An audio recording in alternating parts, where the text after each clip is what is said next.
과거, 지나간 과거 여러분들 묻지 마세요. 아무리 과거를 돌이키려고 해도 과거는 돌이킬 수가 없는 거예요. 과거에 연연하는 사람들 우울증에 걸려요. 그 다음에 미래에 대해서 미리 걱정하지 마세요. 여러분들이 아무리 걱정해봤자 여러분들이 걱정하는 게 95%는 일어나지 않을 거래요.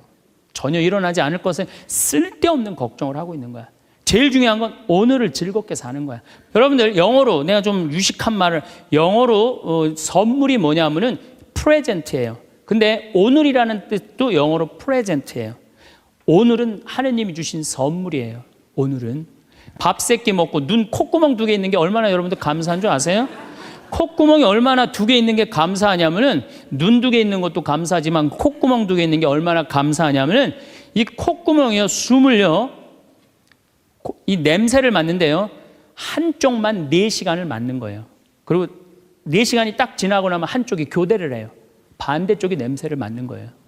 만약에 김치찌개 동시에 2 콧구멍으로 다 맡으면 기절해. 그러니까 여러분이 콧구멍 2개 있는 것만 해도 얼마나 감사한 건지 몰라요. 지금 여기 손가락 10개, 발가락 10개 가지고 콧구멍 2개, 눈 2개 갖고 오신 분들은요 무조건 기쁘게 살아야 되는 의무가 있는 분들이에요. 하나님이 다 주신 거예요. 자, 그리고 난 다음에 우리가 유혹에 빠지지 말려면 끊임없이 기도해야 돼. 하느님께서 우리 이제까지 살아오면서 여러분들 은총 너무 많이 주셨어요. 은혜 너무 많이 주셨어요. 그렇기 때문에 우리는 어떻게 살아야 돼? 그 은혜를 계속 기억하면서 감사기도 끊임없이 기도해야 돼. 근데 이 기도는 간구 기도를 하면 안 돼요. 감사 기도를 해야 돼요. 제가 꼭 성령 기도에 가면은요 제일 당황스러운 게 그거예요. 내가 성령 기도에 가면은 할머니들이 신부님 골이 아파요, 무릎이 아파요, 허리가 아파요, 안수기도 해달라는 거예요. 근데 저는 신부 될 때 이 제단에 엎드려서 하느님한테 2가지를 청했어요. 하나는 강론 잘하게 해달라고. 근데 정말 저는 누워서 그렇게 기도했어요. 왜 제가 그 기도를 청했느냐 하면은 저는 초등학교 때부터 발표 때마다 선생님이 제일 먼저 너 일어나서 발표하라고 그랬어요. 그리고 책 읽을 때도 항상 나보러 읽으라고 그랬어. 목소리가 좋으니까. 그러니까 내가 받은 달란트는 뭐야? 말하는 거. 그리고 신부가 말씀 전하는 사람 아니에요. 그래서 강론 잘하게 해달라고 내가 정말로 엎드려서 간구했어요. 근데 뭐 1년에 300회, 내일도 여기 전주 중앙성당에 가서 강의하고 또 전주에 있는 중학교에 가서 그 학부형들하고 선생님들한테 강의해. 내일도 전부 단축 수업한대요.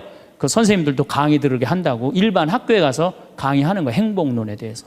그러니까 1년에 한 300회 정도 초청 강연 다니니까 이거 소원 들어주셨어요. 난 너무너무 감사해요. 또 내가 글 잘 쓰게 해달라고. 이제까지 책 3권 썼는데 요즘 쓴 거 사는 맛, 사는 멋. 이거 정말로 많은 분들이 행복하다고 참 전화가 많이 와요. 독자들한테. 아니 나 이 2가지 다 받았어요. 나는 더 이상 하느님한테 원하는 거 없어요. 하느님은요 각자의 달란트가 다 달라요. 그리고 그냥 집 잘 짓는 신부님들, 또 우리 그냥 전 신부님 내가 보기엔 사목 너무너무 잘하세요. 그러니까 그 감히 못하는 15년이 지나서 엄두도 못 냈던 저 땅을 사죠. 그러니까 아무나 사는 게 아니에요. 교우가 일치가 되기 때문에 그게 가능한 거죠. 그 다 달란트가 달라요. 근데 내가 받은 달란트는 강론자라고 글 잘 쓰는 거야. 나는 치유의 은사를 받지 않았어요. 근데 그냥 갈 때마다 그냥 내가 그냥 성령 기도에 갈 때마다 그냥 그것도 70, 80 그냥 아니 70, 80 썼으면요 골 아파요 당연히요. 아 무릎 아프고 허리 아파요 당연히. 아 그걸 그냥 와갖고 하느님이 그냥 신부님이 그냥 허리 아프니까 그냥 안수 좀 해달라고 그러면 그 나요 80년 동안 쓴 거를. 그럼 난 또 착하니까 해주긴 해줘요. 할머니 머리에 손을 얹고 아니 뭐 치유의 은사는 없으니까 머리에 손을 얹고 뭐라고 기도하냐면은 하느님 이 할머니 골이 아프답니다. 그런데 눌러줘요.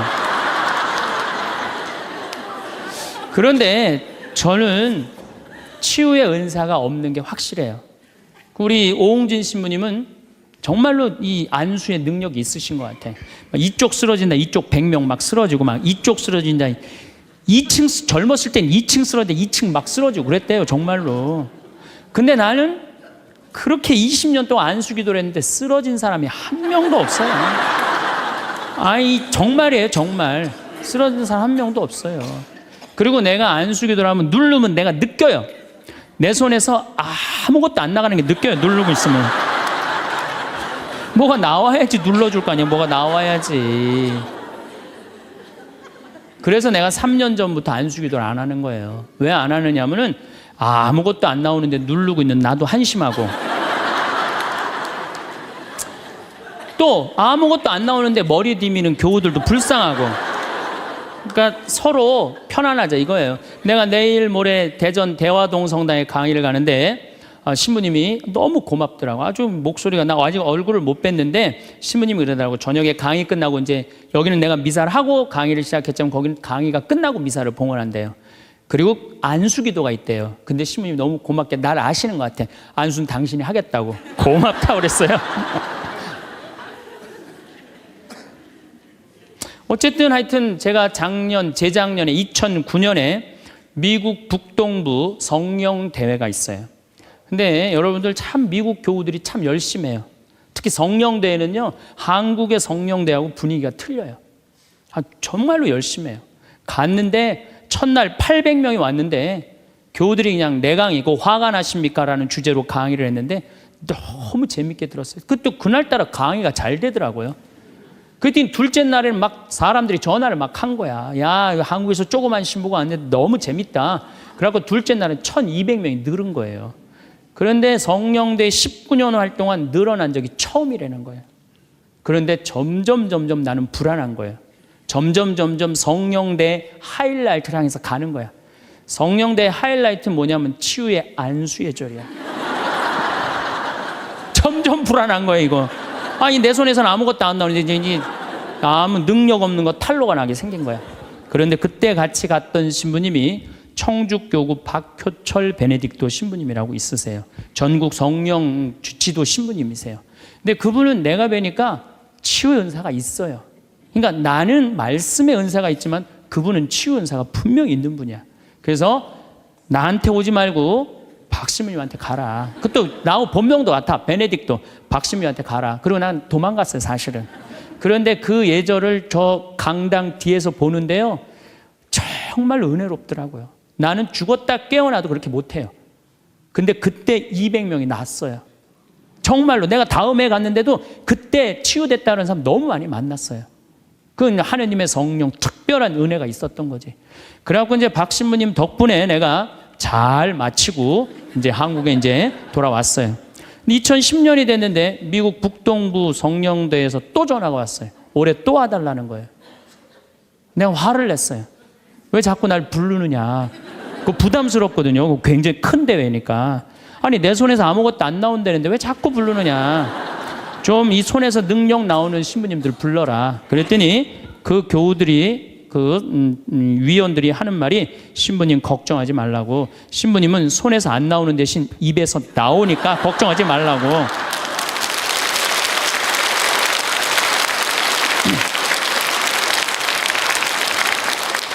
아, 그러느냐? 그렇다면 내가 가겠다. 그리고 이제 작년에 내가 또 북동부 성령대를 갔어요. 갔는데 그때 같이 갔던 신부님은 누구냐면은 우리 수원교구의 한연음 다니엘 신부님이 같이 갔어요. 이분 또 만만치 않게 영적으로 깊은 분이잖아요. 근데 이제 신부님이 먼저 강의를 가는데 갑자기 내 앞에 무릎을 꿇는 거예요. 나한테 안수기도를 해달라는 거예요. 아니, 내가 새카만 후배고 정말 내가 존경하는 선배 신부님이에요. 근데 갑자기 무릎을 꿇더니 나한테 안수기도를 해달라는 거예요. 아니, 내가 교우도 안 해주는 판국에, 아니, 하느님하고 성모님한테 정말 완전히 미쳐갖고 오로지 기도만 하는 신부님, 그분 성소하고 성물도가 너덜너덜해요. 같이 들어. 내 성소도 깨끗하고 성물도도 깨끗한데 내 거는. 그래서 내가 신부님한테 그래서, 신부님 저한테 안수기도 받으실 필요 없으시다. 신부님 같이 이렇게 영적으로 깊으신 분이 나같이 이렇게 어린 후배 신부한테 뭐하러 받느냐. 그냥 들어가셔라. 근데 신부님이 하시는 말씀이, 나는 황 신부한테 기적을 바라는 게 아니다. 사제의 축복을 받고 싶다. 또 이게 또 어떻게 안 해줄 수가 있어? 그래서 그냥 떨리는 마음으로 신부님 머리에 손을 얹었어요. 근데 내가 깜짝 놀랐어요. 이게 내 손에서 안 나오다 보니까 신부님 머리에서 나오더라고.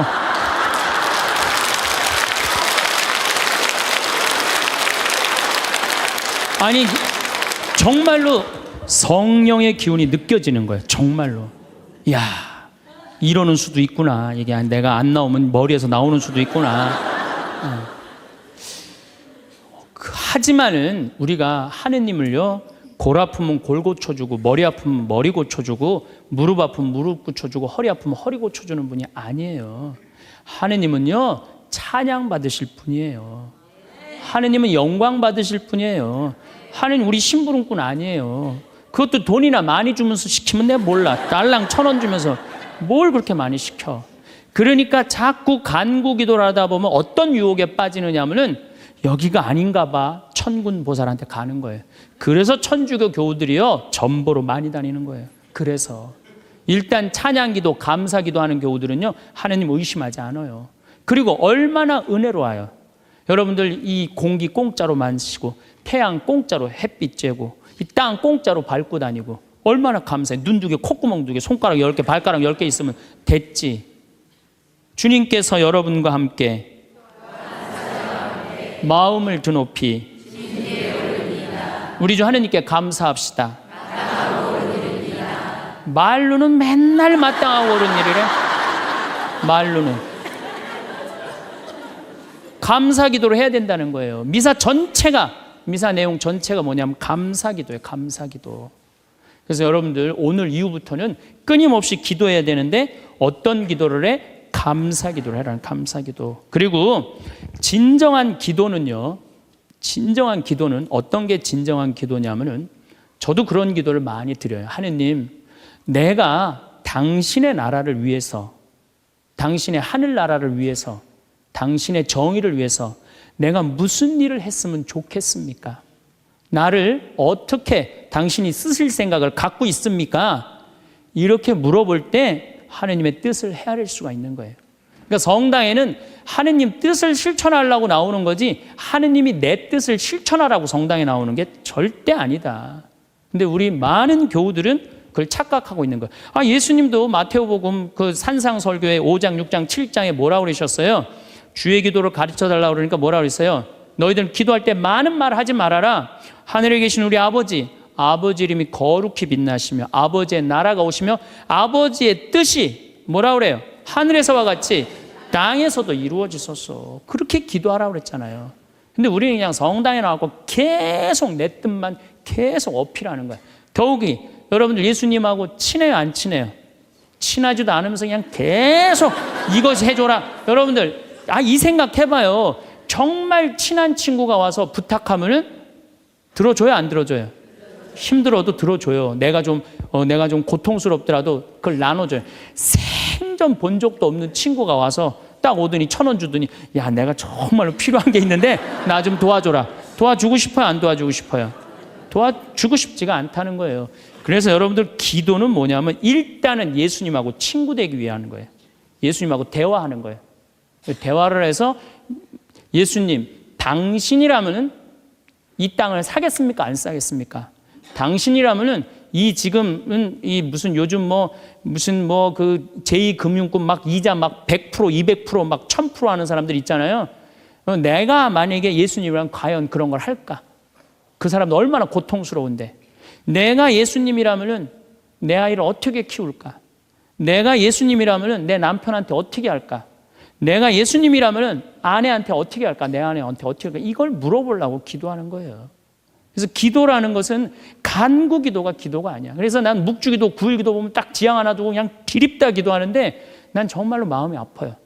묵주기도는, 저는 요즘 묵주기도 드릴 때, 오늘도 내가 묵주기도 5단을 바치면서 연옥에 있는 영혼들 구원해달라고 기도했어요. 왜냐하면 성모님이요, 그렇게 기도하라고 그랬거든요. 우리 그냥 계속 연옥을 위한 기도, 그 다음에 터키에서 지금 고통받는 사람들, 이런 정말 죄인들, 이런 사람들은 생전 기도하지 않고 그냥 대학 입시, 그냥 수능 잘 보게 해주고, 그냥 당 팔리게 해주고, 애 생기고 해주고, 이런 기도는 자꾸 하느님하고 멀어질 수도 있다는 얘기예요. 그걸 다 들어주지 않으세요, 하느님이. 어떻게 다 들어줘요? 내가 할 일이 있는 거지. 또 기도는 예수님의 말씀을 음미할 때 기도가 즐거워요. 예수님 묵상할 게 너무 많지 않아요? 예수님에 대해서 나는 예수님 말씀 중에 내 눈 속에 있는 들보는 보지 못하면서 남의 눈에 있는 티끌을 빼주려고 그러느냐. 자기 눈에는 들보는 못 보고 남의 눈에 티끌. 이거 내가 살아오면서 나도 그렇겠지만은 정말로 많이 봐요, 우리가. 그래서 나의 잘못, 나의 험, 나의 약점, 이거를 항상 볼 수 있도록 노력해야 되는데 우린 그런 걸 안 해요. 예수님 말씀 틀린 말 하나도 없어요. 사람이 안식을 위해서 있는 것이 아니라 안식일이 사람을 위해서 있는 것이다. 이것도 얼마나 멋있어요. 저는 요즘 오늘 뭐 국회 통과했다고 그러더라고요. FTA. 근데 난 판단이 안 서요. 왜냐하면 이거 FTA 누가 시작했냐면 노무현 대통령이 시작했어요. 그때는 한나라당이 쌍수를 들고 반대했어요. 그때는 이번에는 이명박 대통령 FTA 하니까 이번엔 민주당이 쌍수를 들고 반대했어. 나는 누가 옳은지 구분이 안 돼. 그러니까 믿음이 안 가는 거예요. 믿음이 안 가는 거예요. 나는 정말로 사람을 위한 일이 뭔가, 예수님이 과연 어떤 의미에서 이런 말씀을 했는가, 참 묵상할 거리가 너무 많죠. 또 너희들 무엇을 먹을까, 무엇을 입을까, 무엇을 마실까 걱정하지 말아라. 하늘에 나는 새도 다 먹여줄 거다. 그리고 내일을 걱정하지 마라. 내일 걱정은 내일이 할 것이다. 그날 고생은 그날로 충분하다. 여러분들 오늘 하루 종일 일하고 여기 오신 분들 많으시죠? 얼마나 피곤해. 가서 씻고 누워서 그냥 쉬고 싶은데 여기까지 온 분, 예수님, 내가 지금 예수님 이 자리에 있으면은 이 말 하고도 남았을 것 같아. 너희도 오늘 고생으로 충분한데 내일 걱정하지 말아라. 내가 다 알아서 해줄게. 예수님 분명히 그랬을 거예요. 이 말씀을 내 마음 안에 살아 움직일 때 여러분들은 진리가 너희를 자유롭게 하리라처럼 정말로 자유롭게 살 수 있어. 근데 예수님 말씀이 하나도 없어. 그냥 성서 하나 붙잡고 하루 종일 묵상해 본 적도 없고 일주일 내내 묵상해 본 적도 없어. 그냥 성서를 읽은 적도 없어. 그러면은 여러분들은 기도가 어려운 거예요. 점점 기도하는 방법을 잃어버리는 거예요. 고생하며 무거운 짐을 진 너희는 모두 나에게 오라. 내가 너희에게 안식을 주겠다. 얼마나 내 멍에는 가볍다. 얼마나 좋아요. 예수님 말씀을 가만히 묵상해 보면은요, 다 위로의 말이야. 내가 너를 너무 사랑하니까 걱정하지 마라. 내가 있는데 뭐가 그렇게 걱정이 많으냐. 전부 그런 내용이에요. 함께 하겠다. 내가 너희와 함께 하겠다. 나는 너를 이제 종이라 부르지 않고 뭐라고 부르겠다? 벗이라고 부르겠다. 예수님 행하신 행적을 봐요. 가난한 사람, 팔 하나 없는 사람, 눈 먼 사람, 귀 먼 사람, 나병으로 고생하는 사람, 또 죄 속에 있는 죄녀, 창녀, 가늠한 여인, 이 세상에 오셔서 그런 버림받고 고통받는 이들 속에서 사시다 가셨잖아요. 그분 삶을 가만히 이렇게 드라마를 보듯이 쫙 보면은 이거 끊임없이 기도할 수 있어요. 해도 끝이 없어. 예수님의 삶을 묵상한다는 게. 그러면은 그 안에서 예수님과 하나 되면은요, 그 다음 단계, 더 높은 단계 기도를 할 수 있어요. 근데 맨날 이거 달라, 저거 달라, 요거 해달라, 저거 해달라 그러면요, 그 사람은 깊이 신앙생활을 할 수가 없어요. 그럴 것 같아요? 안 그럴 것 같아요? 그렇죠? 그러니까 오늘 이후부터는 간구기도 하지 마세요. 이미 너희들 필요한 거 하느님 아버지가 이미 알고 있다. 그러시지 않으셨어요? 예수님이 그러셨거든요. 예수님 말씀은 되씹으면 되씹을수록 깊은 맛이 나요. 그래서 기도라는 건 뭐냐면 영적인 하느님을 느끼는 거예요. 영적인 하느님을 느끼는 거. 자, 우리가 기도가 구송 기도가 있다고 그러죠? 그 다음에 무슨 기도가 있어? 묵상 기도가 있죠? 그 다음에 무슨 기도가 있냐면 관상 기도가 있어. 관상 기도. 그 다음에 이제 좀 어려운 단계로 넘어가면 일치의 기도가 있어요. 그게 무슨 기도냐면은 성당에 앉아서 하느님을 느끼는 거예요. 온 우주에 시편 19편 그 말도 소리도 비록 이야기 없어도 온 세상으로 퍼져나간다는 하느님을 느끼는 거야. 그러면은 성당에 1시간 앉아 있어도 1분 지나가는 것처럼 후딱 지나가요. 어떨 때는 3시간도 후딱 지나가요. 하느님을 느끼는 거냐. 말씀이 이제 넘어서서는 온 우주에 꽉 차 있는 하느님을 느끼는, 살아있는 현존하시는 하느님을 느끼는 거야. 그런 하느님을 느끼다 보면은 이제 성인들이 이제 그 다음에는 어느 단계로 가요? 탈원 상태 가는 거. 온전히 하느님을 느끼는, 희열을 느끼는 거죠. 세상 아무것도 필요 없어. 돈도 명예도 권세도 아무것도 필요 없어. 하느님만 내 안에 살아있다면 모든 게 행복한 거야. 그래서 끊임없이 기도하면은 악마의 유혹에 넘어가지 않는다는 거예요. 그래서 여러분들은 이제 제가 제일 걱정인 게 50살 되신 분들 60년 남았어요. 아니 어제 발표 나왔잖아요. 2040년에 평균 연령이 몇 세라고? 90살이에요. 그럼 여러분들 지금 50살 되신 분들 2040년이면 몇 살이냐면은 80살이에요. 80살이면 그때 가면은 또 늘어날 것 같아요? 안 늘어날 것 같아요?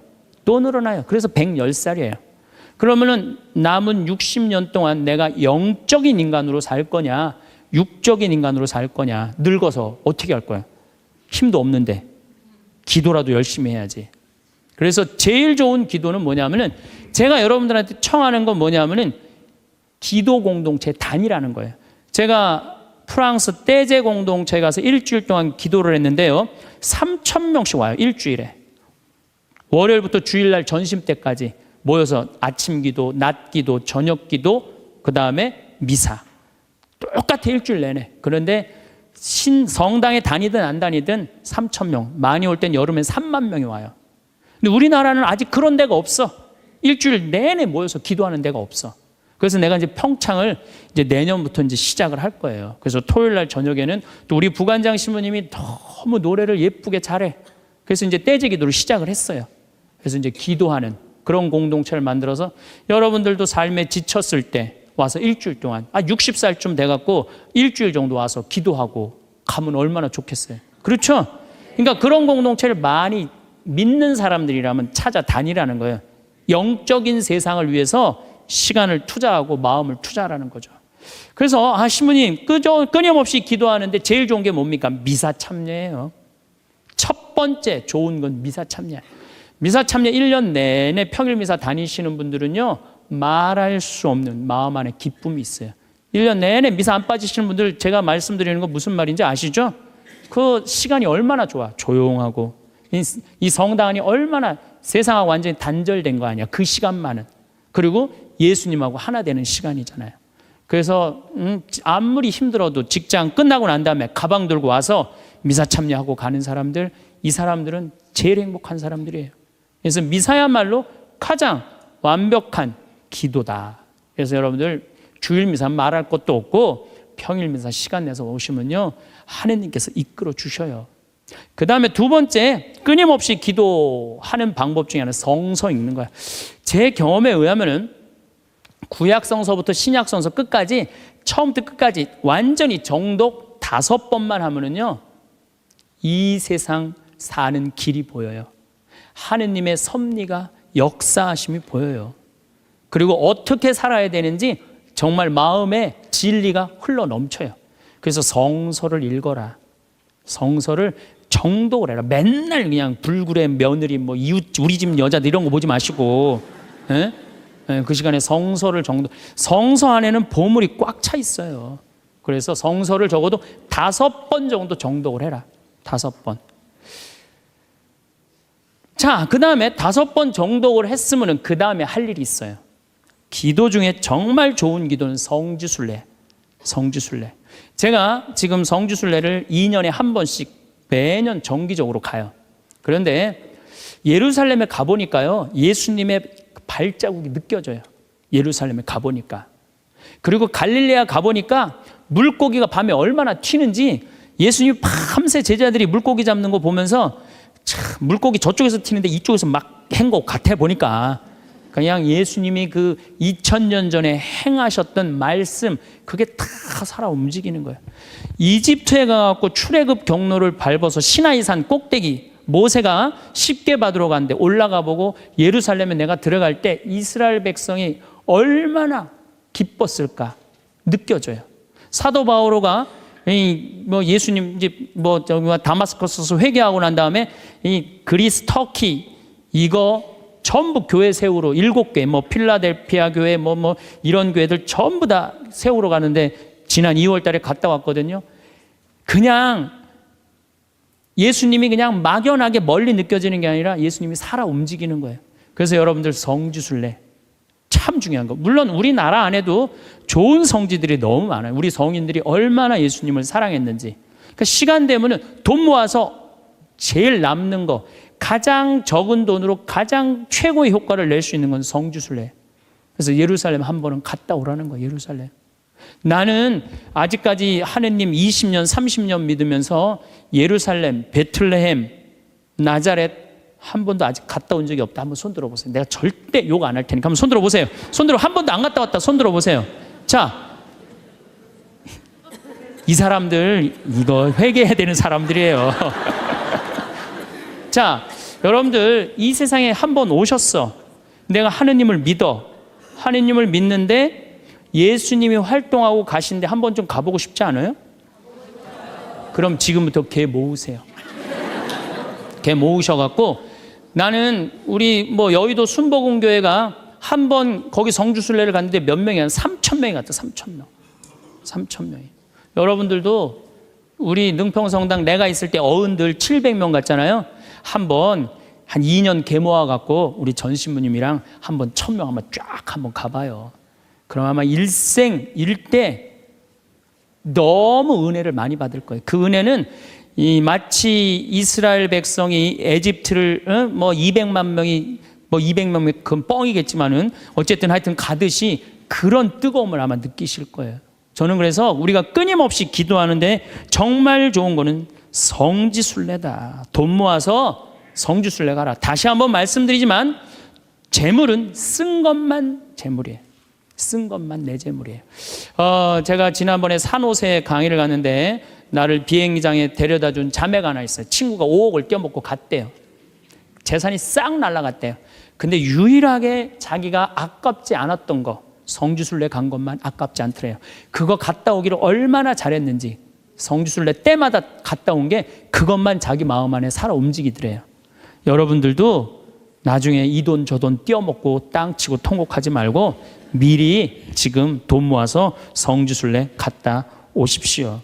그리고 묵주기도 우리가 가장 쉽게 할 수 있는 기도예요. 누워서도 할 수 있고 뭐 반신욕하면서도 할 수 있고 걸어가면서도 할 수 있고 묵주기도도 성모님 말씀대로 죄인들의 회개를 위해서 연옥 영혼들의 고통 덜어주기 위해서 그 기도가 저는 묵주기도 중에 가장 아름다운 기도라고 생각을 해요. 그래서 우리의 기도를 불쌍한 영혼들이 많이 기다리고 있으니까 그런 지향을 두고 그냥 수능 잘 보게 해주고 애 생기게 해주고 월세 나가게 해주고 땅 팔리게 해주고 그런 기도하지 마시고 이렇게 끊임없이 기도하는 사람은요 악마의 유혹에 빠질 시간이 있겠어요 없겠어요? 당연히 없어요. 당연히. 자, 그 다음에 어떤 처지에서든 감사하여라. 감사하는 사람 또 유혹에 안 빠져요. 여러분들 북한에서 안 태어나고 남한에서 태어난 거 감사해요 안 감사해요? 북한은요 정말로 굶어 죽어요. 굶어 죽어요. 평양 근교만 빼놓고 나머지는 다 굶어 죽는다고 보시면 돼요. 이제 겨울이 시작되면은요 이 사람들 뗄감이 없어요. 석유 석탄이 없기 때문에. 그래서 산에 나무 잘라다가 또 해요. 그리고 어떤 집은 작년에는요 그 뗄감조차도 없어서 밥도 못 해갖고 그대로 얼어 죽은 사람들도 많다는 거예요. 근데 우리는 얼마나 잘 먹고 잘 살아요. 감사해요 안 감사해요? 감사해요. 여러분들 후쿠시마에서 안 태어나고 대한민국에서 태어난 거 감사해 안 감사해? 이거 여러분들 깊이 묵상해야 돼요. 왜냐하면 일본은 1년에 지진이 5,000번 일어나요. 5,000번. 하루에 15번 일어나요. 더 놀라운 거는 이번 12월 1월 달에 지진이 또 일어난다는 게 지금 감지가 된다는 거예요. 일어날지 안 일어날지 모르겠지만은 일본 사람들은요 너무 불안한 거예요. 근데 우리나라는 지진이 1년에 몇 번 일어나는 줄 아세요? 15번 정도 일어나요. 근데 이 중에 지진의 강도가 2.7에서 3.2예요. 보통 일어나는지 안 일어나는지도 모를 정도예요. 근데 일본은 막 일어나면 4.0만 넘어가면요 정말 천둥 소리 얼마나 불안한지 몰라요. 나는 그걸 경험을 했어요. 지진이라는 게 무시무시해요. 근데 우리는 아무런 그런 게 없이 살잖아요. 이번에 이 터키 지진 일어났죠? 지진 일어났는데 여진이라고 그래요. 한 번 꽝 하고 난 다음에 계속 흔들리는 게 1,500번 일어나는 거. 1,500번. 근데 우리는 얼마나 행복한 나라에서 살아. 여러분들 그 한국처럼 잘 먹고 잘 사는 나라가 없어요. 여러분들 이탈리아라는 나라 잘 살아 못 살아요? 잘 살죠? 그런데 이탈리아가 우리나라가 경제력은 세계 13위지만은 소비 지수는 7위예요. 7위. 정말 잘 먹고 잘 사는 나라가 우리예요. 내가 뭐 예전에 방송에도 한번 말씀드렸지만 우리나라 갈비집에 가보면요 진짜 잘 먹어요. 갈비 막 먹으러 가면은요 막 이렇게 한 상 반찬 나와요. 그냥 그 계란찜, 그 다음에 무슨 뭐 단호박 삶은 거, 메추리알, 뭐 그 다음에 무슨 뭐 사라다, 무슨 야채 사라다, 국물 김치, 뭐 별게 다 나와요. 그 다음에 파랑 국수 말아서 나와요. 그리고 4명이 가면 4인분 시켜요. 4인분 시키면 그냥 배가 빵빵해. 한국 사람들은 배 빵빵하면 안 돼. 갈비집에 가고 배 터질 때까지 먹어야 되냐. 2인분 더 시켜요. 더 시켜서 먹고 난 다음에 그래도 우린 분이 안 풀려. 그냥 아줌마가 하나 쓱 나와서 이렇게 물어봐요. 냉면을 먹을래? 된장찌개를 먹을래? 그냥 그거 먹고 커피 공짜로 먹는 나라가 어디 있어요. 잘 먹어요. 횟집도 마찬가지예요. 횟집도 일본에 갖고 내가 회 정식 시켰는데 회가 딱 2점 나왔어요. 이게 맛백인가 보다 그러고 홀딱 먹었어요. 아무리 기다려도 회가 안 나와요. 왜 안 나오냐니까 그게 다라는 거예요. 우리나라는 횟집에 가면 뭐부터 나와? 씻기다시 나오죠? 개불, 멍게, 해삼, 전복, 낙지, 꽁치 소금에 구운 거, 미역국, 조개탕 별게 다 나와요. 그리고 그냥 또 회가 나오면 그냥 한 50점 나와요. 배는 꽉 찼는데 50점이 또 나와. 어떻게? 먹는 방법이 있어요. 상추에다가 회를 올려요. 그 다음에 마늘하고 고추하고 된장을 찍어갖고 상추를 동그랗게 말아요. 그 다음에 목구멍으로 밀어 넣는 거예요. 보면 계속 목구멍까지 찼어. 그래도 분이 안 풀려. 어떻게 하느냐면은 매운탕 또 시켜 밥 한 그릇 또 해갖고. 이 정도면 잘 살지 않아요? 이 정도면 잘 살지 않아요? 여러분들 우리 여기 할머니들 1959년에 우리나라가 UN 120개 국가 중에 GNP가 몇 위였느냐면 119위였어요. 1959년에. 꼴등이야, 꼴등. 그때는 정말로 똥구멍이 찢어지게 가난하게 살았어요. 똥구멍이. 다시 한번 똥구멍 찢어지는 거 얘기해 드릴게요. 9월에 추수하면 2월에 먹을 게 떨어져요. 보리는 5월에 피는데. 그러면 그냥 무슨 칡해서 먹고 쑥해서 먹고 그것도 안 되면 4월 달에 소나무 속껍질 벗겨요. 햇빛에 말려갖고 갈아갖고 쌀은 요만큼 소나무 껍질은 이만큼. 그러니까 밥을 져서 먹으면 등짝에 붙었던 배가 쑥 나와요. 얼마나 좋아. 근데 문제는 이 섬유질은 소화가 안 돼요. 수분만 빠지고 다시 딱딱하게 대장에 가서 돌덩어리가 되는 거야. 똥을 넣으면 부드러운 똥이 나오는 게 아니야. 이 돌덩어리가 나오는 거야. 그러니까 이 돌덩어리를 빼내니 집집마다 뒷간에서 똥구멍 찢어지는 소리가 그냥 이 집 저 집에서 막 나는 거예요. 그게 1959년에 있었던 일이에요. 1959년. 그런데 불과 60년 만에 이렇게 잘 살 수가 없어요. 이렇게 잘 살 수가 없어요. 여러분들 저는 요즘 그리스 보면서요 정말로 내가 대한민국 사람이라는 게 얼마나 자랑스러운지 몰라요. 그리스라는 나라는 지금 BC 526조에 BC 526조. 그런데 이거 그리스라는 나라 우리나라보다 훨씬 못 살아요. 우리나라보다 30이야. 경제 규모가 3분의 1밖에 안 되는 나라에 그리스라는 나라가. 그런데 이 나라가 전부 빚 갖고 사는 거, 빚 갖고. 애 셋 낳으면 일 안 해도 돼. 애 셋 낳으면 다 우유값까지 다 나와요. 양육비 다 나와. 대학 들어가갖고 뭐 3년, 4년, 뭐 1학년 다니다가 2학년 다니기 싫어하고 10년 후에 들어가면 그때도 공짜야. 끝날 때까지 공짜예요. 뭐 갖고? 빚 갖고. 그래갖고 좀 이제 이 빚이 이렇게 나라 빚이 많으니 허리띠 좀 졸라 매자 그랬더니 내 연금은 못 깎는다. 맨날 데모하는 거예요. 그 다음에 막 정부 기관에 그냥 저기 막 전기 끊고. 그게 저러고 있는 거예요. 지금 아직도. 근데 우리나라는 1997년에 IMF 터졌을 때 어땠어요? 국민들이 전부 뭐 했어요? 금 모았잖아요. 금. 내가 그래서 여러분들 마지막으로 금 모으기 운동이 우리가 얼마나 대단한 건지 지금부터 잠깐 읽어 드릴 테니까 한번 이게 누가 쓴 거냐면 이름도 무지 어려워요. 슝홍빙이라는 중국 사람이 쓴 거예요. 이게 베스트셀러예요.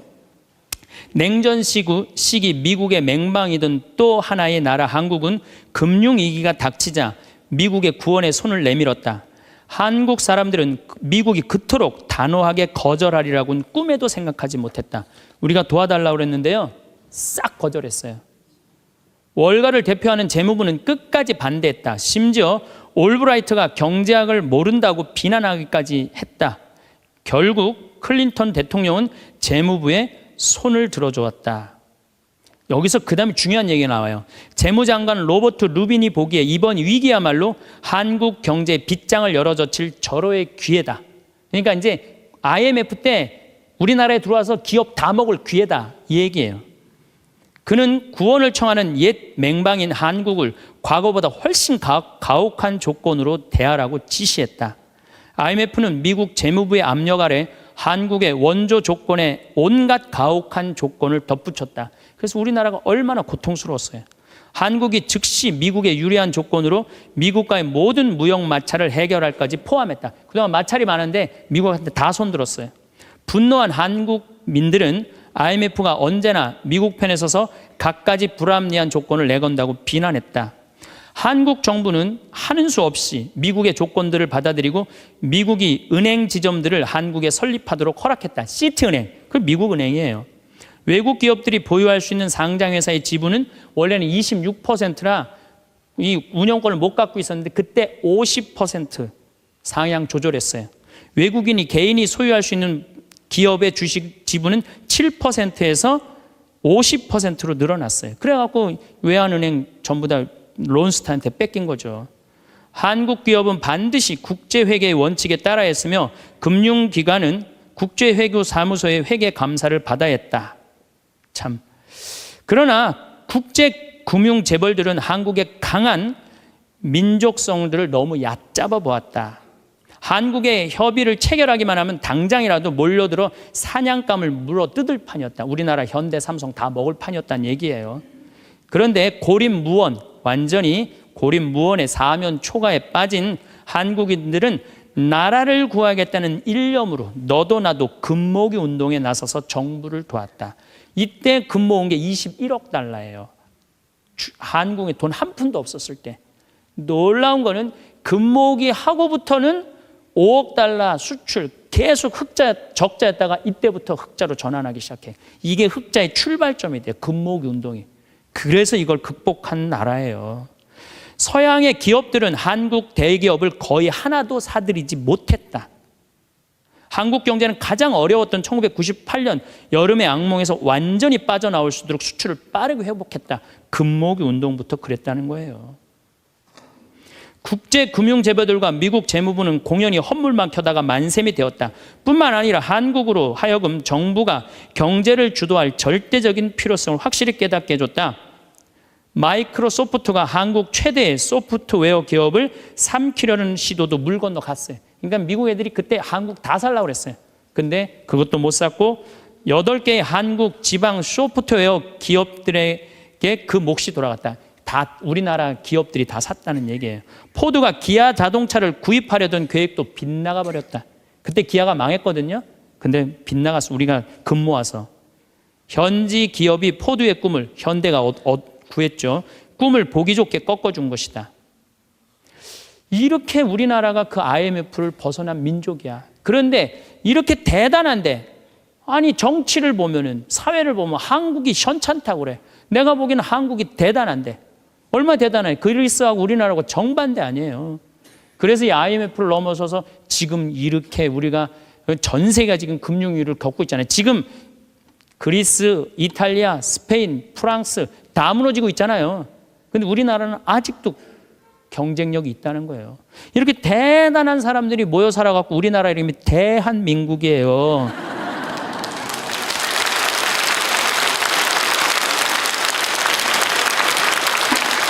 아니 그럼 이렇게 기가 막힌 나라에 살면서 국민들이 감사해야 될 거 아니야. 감사는 온데간데 없고 원망, 비난 맨날 이런 것만 있어요. 그러니까 국민들이 안 행복한 거야. 그래서 나는 사도 바오로가 항상 기뻐하여라. 끊임없이 기도하여라. 어떤 처지에서든 감사하여라. 이것이 우리 주 예수 그리스도를 통하여 드러내신 하느님 아버지의 뜻이다. 그러니까 여러분들 신앙생활하는 사람은요. 어떻게 해야 돼? 항상 기뻐하고 끊임없이 기도하고 어떤 처지에서든 감사해야 되는데 대한민국 처지는 괜찮다. 우리는 때때로 지나간 시간 속에 갇혀 살아갑니다. 어제의 실수, 놓쳐버린 기회, 돌이킬 수 없는 선택들이 마음 한편을 무겁게 짓누르곤 합니다. 그 무게는 생각보다 큽니다. 아침에 눈을 뜨면서도 잠들기 전에도 문득 혼자 있는 시간이면 그 기억들이 되살아나 마음을 흔듭니다. 후회는 참 집요합니다. 한번 자리 잡으면 쉽게 떠나지 않고 조금씩 우리의 현재를 갉아먹습니다. 그런데 과거를 붙잡고 있을수록 정작 중요한 것을 놓치게 됩니다. 바로 지금 이 순간입니다. 과거는 이미 흘러간 강물과 같아서 아무리 손을 뻗어도 다시 잡을 수 없습니다. 그 강물을 바라보며 아쉬워하는 동안 지금 우리 앞을 흐르는 새로운 물줄기는 그대로 지나쳐 버립니다. 우리가 서 있는 이곳, 바로 이 자리가 유일하게 우리가 발을 디디고 있는 현실인데도 말입니다. 과거에 머무는 마음은 현재를 흐리게 만듭니다. 오늘 마주한 사람들의 따뜻한 미소도, 창밖으로 들어오는 햇살도, 손 안에 따뜻한 차 한 잔도 제대로 느끼지 못하게 합니다. 마음이 다른 곳에 가 있으니까요. 과거의 그림자가 너무 짙어서 현재의 빛이 보이지 않는 것입니다. 그렇게 우리는 진짜 삶이 펼쳐지는 지금을 놓치고 맙니다. 지금 이 순간으로 돌아온다는 것은 단순히 과거를 잊자는 말이 아닙니다. 과거는 우리를 만든 소중한 시간이고 그 안의 경험들은 모두 의미가 있습니다. 다만 그것이 전부가 되어서는 안 된다는 뜻입니다. 과거는 우리가 어디서 왔는지 알려주는 표지판이지 우리가 살아야 할 집은 아닙니다. 진짜 집은 바로 지금, 여기입니다. 지금 이 순간에 집중한다는 것은 생각보다 간단합니다. 발바닥에 느껴지는 땅의 감촉을 느껴보는 것, 들어오고 나가는 숨결을 따라가 보는 것, 지금 내가 보고 있는 것들을 있는 그대로 바라보는 것입니다. 이렇게 감각을 깨우면 마음이 자연스럽게 현재로 돌아옵니다. 그리고 그때 비로소 우리는 진짜 살아있다는 느낌을 받게 됩니다. 현재로 돌아오면 보이는 것들이 있습니다. 내가 지금 가진 것들이 눈에 들어옵니다. 건강한 몸, 편안한 잠자리, 매일 마주하는 얼굴들, 일상의 작은 순간들.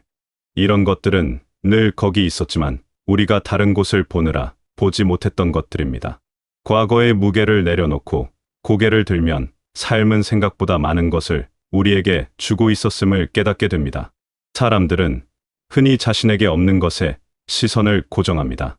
갖지 못한 것, 이루지 못한 일, 되지 못한 모습에 마음을 쏟습니다. 그러다 보면 비교가 시작됩니다. 다른 사람의 삶과 내 삶을 견주게 되고 남들은 가진 것을 나는 왜 갖지 못했는지 생각하게 됩니다. 이런 비교는 끝이 없습니다. 세상에는 항상 더 많이 가진 사람, 더 나은 위치에 있는 사람이 있으니까요. 비교하는 마음은 불만족을 낳습니다. 아무리 많은 것을 가져도 부족하게 느껴지고 아무리 잘해도 만족스럽지 않습니다. 욕심은 채워질수록 더 커지는 항아리 같아서 아무리 부어도 가득 차지 않습니다. 그렇게 우리는 늘 갈증을 느끼며 살게 됩니다. 행복은 저 멀리 있는 것처럼 보이고 평안은 언제나 손에 잡히지 않는 것처럼 느껴집니다. 하지만 시선을 바꾸면 모든 것이 달라집니다. 없는 것 대신 있는 것을 보기 시작하면 삶의 풍경이 완전히 바뀝니다. 내게 주어진 것들이 얼마나 소중한지 새삼 깨닫게 됩니다. 매일 아침 눈을 뜰 수 있다는 것, 스스로 움직일 수 있다는 것, 생각하고 느낄 수 있다는 것. 이런 것들이 얼마나 큰 선물인지 우리는 잊고 살았습니다. 작은 것들이 눈에 들어오기 시작합니다. 아침에 들리는 새소리, 창문 너머 흔들리는 나무십, 부엌에서 나는 밥 짓는 냄새. 이런 것들은 특별할 것 없는 일상이지만 자세히 들여다보면 모두 기적 같은 순간들입니다. 당연하게 여겼던 것들이 사실은 너무나 소중한 것이었음을 알게 됩니다.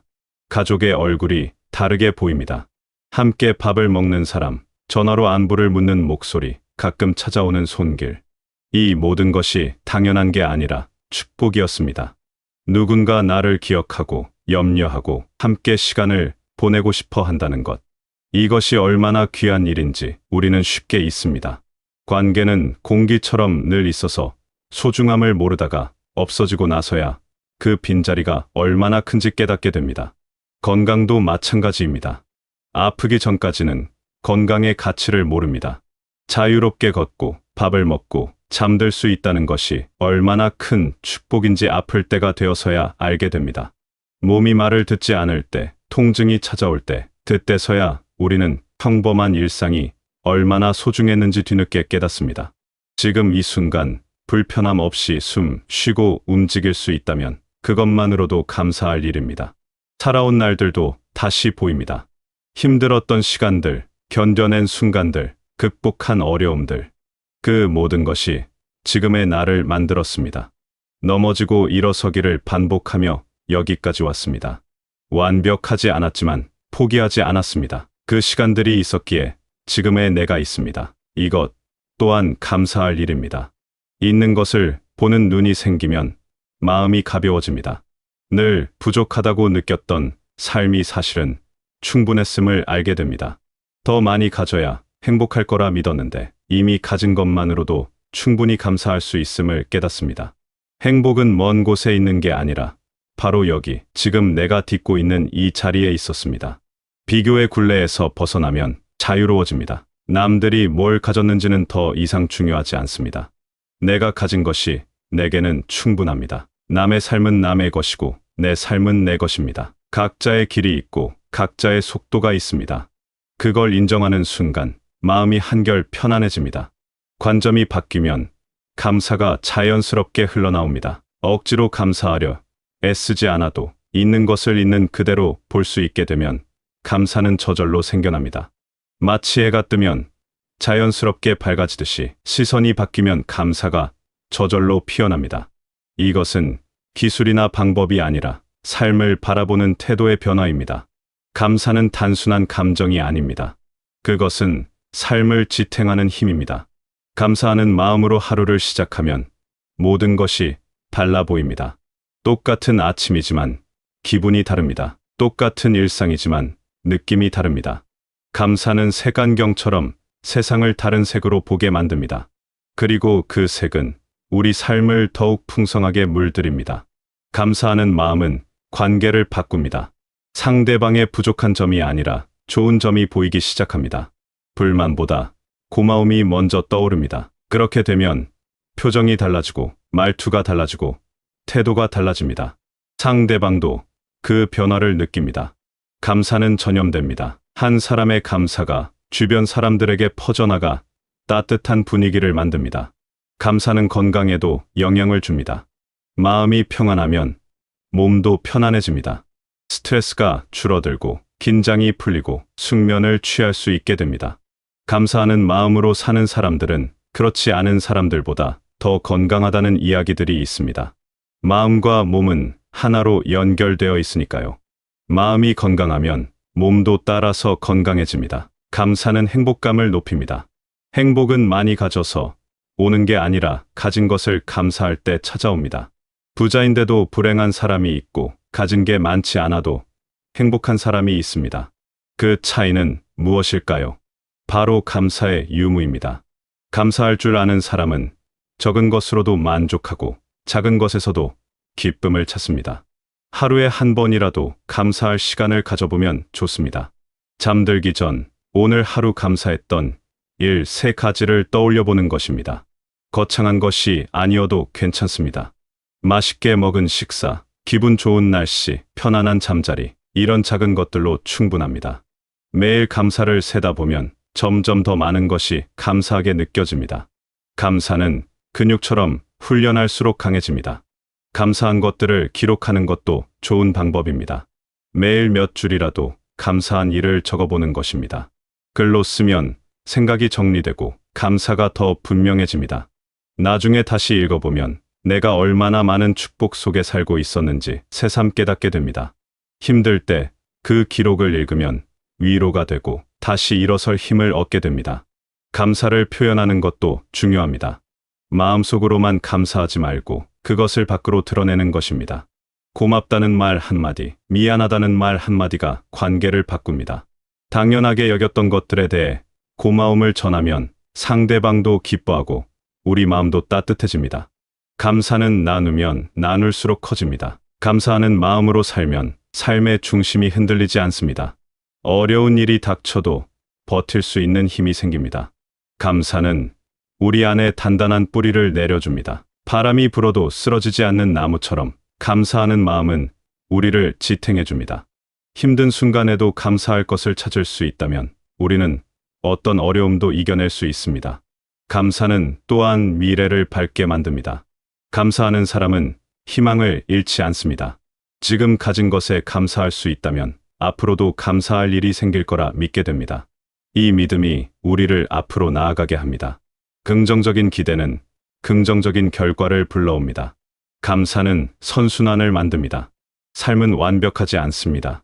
모든 것이 뜻대로 되지는 않습니다. 아픔도 있고 상실도 있고 실망도 있습니다. 하지만 그 속에서도 감사할 것을 찾을 수 있습니다. 어둠 속에서도 작은 빛을 볼 수 있는 눈, 그것이 감사입니다. 그 작은 빛이 우리를 이끌어 어둠을 벗어나게 해줍니다. 감사는 선택입니다. 같은 상황을 두고 불평할 수도 있고 감사할 수도 있습니다. 반쯤 찬 물잔을 보고 반밖에 없다고 할 수도 있고 반이나 있다고 할 수도 있습니다. 어떤 시각을 선택하느냐에 따라 우리의 기분과 삶의 질이 완전히 달라집니다. 감사는 우리가 매 순간 선택할 수 있는 것입니다. 때로는 감사하기 어려운 날들도 있습니다.